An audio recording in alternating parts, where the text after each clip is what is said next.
한국 지하철에서 한국인 행동. 이건 무슨 행동 논란 일보 여고생. 한국이 너무 좋다는 일본 여성이 있습니다.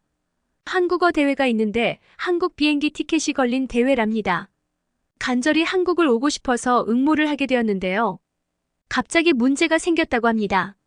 어떤 문제인지 알아볼게요. 안녕하세요. 일상공감입니다. 꾸준히 한국과 각별한 인연이 있는 외국인 분들의 이야기를 생생하게 전달하는 데 힘쓰도록 하겠습니다. 이제 오늘의 사연자분 모셔볼게요. 사연자님 안녕하세요. 안녕하십니까? 저는 방학 때마다 한국 여행을 갈 정도로 한국을 좋아하는 마사코라고 합니다. 한국어를 잘한다고 하지만 틀린 부분 있으면 수정해주세요. 한국어 발음이나 어휘 활용이 아주 좋다고 칭찬을 많이 들어요. 전 한국이 너무너무 좋습니다. 제가 한국을 좋아하게 된 건 아주 오래전부터예요. 그것도 말씀드릴 테지만 더 들려드리고 싶은 이야기가 있어요. 어떤 이야기인지 빨리 말씀드릴게요. 이제 사연 본격적으로 시작합니다. 제가 한국을 처음 알게 된 계기는 학교에서 실시한 한국어 말하기 대회예요.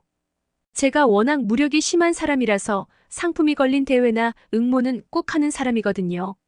그런데 이번 한국어 말하기 대회는 절대 거부할 수 없는 상품이 걸려 있었죠. 무슨 상품이 걸렸나 하면은요.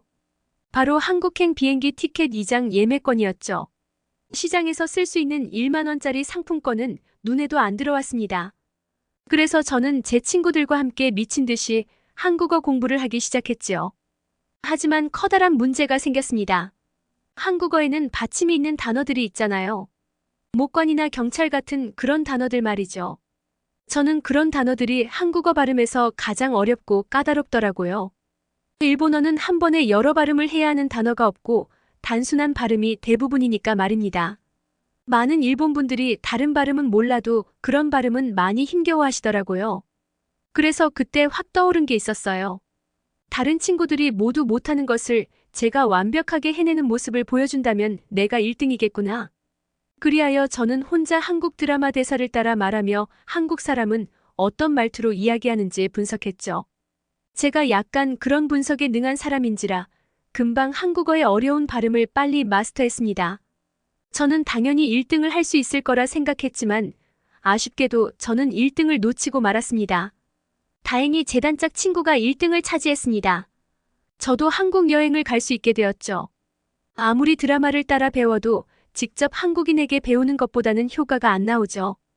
걔는 아예 온라인 채팅으로 또래 한국 남학생을 만나서 같이 한국어 회화를 배웠더라고요. 어떻게 현지인 특별 과외를 이기겠어요?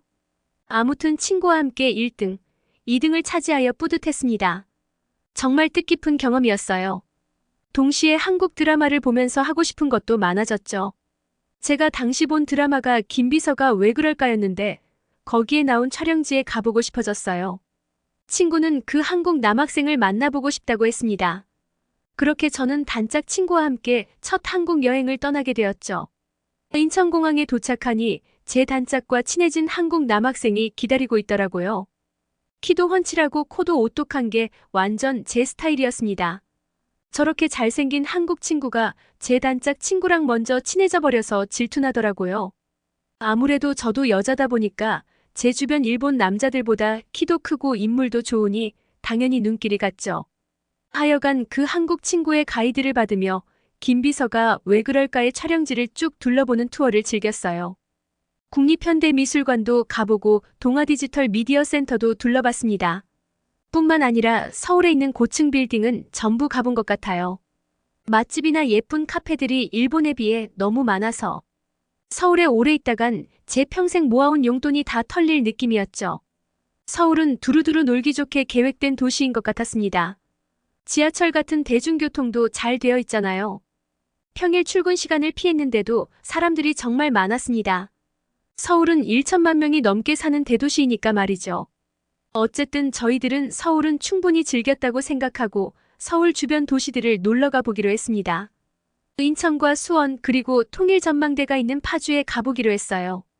파주까지 가는 경의선을 타고 그대로 파주로 향한 저는 전동차 안에서 한국 친구의 수상한 행동을 목격하게 되었죠. 지하철 아니야도 붐벼서 서서 가고 있는데 출입문 쪽에 선 제 단짝 친구 뒤에 한국 친구가 서 있었는데 한국 친구의 팔이 뭔가 단짝 친구의 등을 감싸는 듯한 모습이었습니다. 저는 이번 여행에서 사회가 많이 발전했나 싶었는데 그런 이유가 아니었죠. 전동차가 갑자기 빠르게 정차하면서 몸이 확 쏠렸는데 제 단짝 친구가 한국 친구의 팔 덕분에 몸의 중심을 잃지 않을 수 있었어요. 물론 저는 벽에 꽝 부딪혔지만요. 정차한 이유는 건널목에서 강아지들이 건너는 도중이었기 때문이라며 기관사가 방송으로 손님들에게 이유를 설명했습니다. 제가 또 특이하다고 느낀 점이 있는데 말씀드릴게요. 제 생각엔 한국 지하철은 건널목에서부터 속도를 줄이는 느낌이 들었어요. 그게 일본과 상당히 다른 점이라 느꼈죠. 일본은 칼 같은 정시 도착 정시 출발을 지하철의 생명처럼 여겨요. 그 원칙을 지키기 위해서 건널목 같은 곳도 쏜살같이 지나가 버리죠.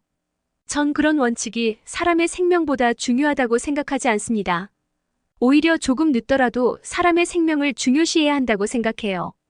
예전에 그런 정시 원칙을 지키려다 큰일이 벌어진 적도 있잖아요. 2005년 일본에서 벌어진 비극들인데 한 달 동안 수많은 사람들이 운명을 달리한 사건들이 벌어졌죠.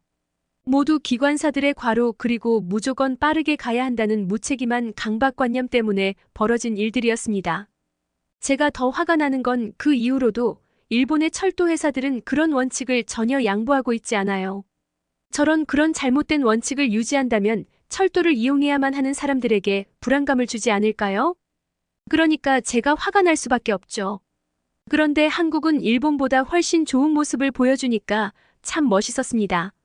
잘못된 결과를 바로잡는 것도 중요하지만 그 결과를 보고 제대로 고치는 것이 더 중요하죠. 일본도 그랬으면 좋겠는데 말이에요. 아무튼 저희는 파주에 도착해서 통일전망대로 가는 택시를 탔습니다. 택시 안에서 기사님은 저희가 일본인 여행객이라는 걸 아시곤 여러 이야기들을 해주셨어요.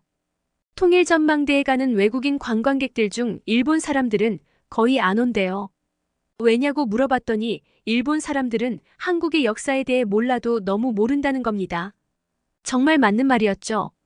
저희 고등학교는 그나마 다른 학교보다 일본의 잘못에 대해 많이 배우는 편이지만 주변 학교에 다니는 친구들 얘기를 들어보면 일본의 잘못을 거의 알지 못한다는 이야기를 들었어요. 그것도 일본이 정말 잘못하고 있는 일이죠. 일본 사람들은 한국 드라마나 케이팝을 대부분 좋아합니다. 정작 한국이 일본에게 어떤 일을 당했는지 아는 사람들은 손에 꼽을 정도예요. 가장 가까운 이웃나라인데도 그렇게 무심한지 일본 사람으로서 부끄럽습니다. 그리고 참 아쉽습니다. 짧은 사연이지만 들어주셔서 감사해요. 앞으로도 한국을 사랑하는 일본인으로서 한일 관계가 앞으로 더 좋아지도록 노력하고 싶습니다. 오늘 마사코님의 사연 어떠셨나요? 한국의 문화 콘텐츠에 대한 관심은 많지만 정작 한국과 일본에 관한 역사는 무지한 일본인들이 너무 많습니다. 그러나 마사코님 같은 분들이 계시기에 아직 한일 관계에 희망이 남아있는 듯하네요. 부디 사연자분 같은 일본인들이 늘어나기를 저희 일상공감은 계속 응원하겠습니다. 지금까지 일상공감이었습니다. 감사합니다.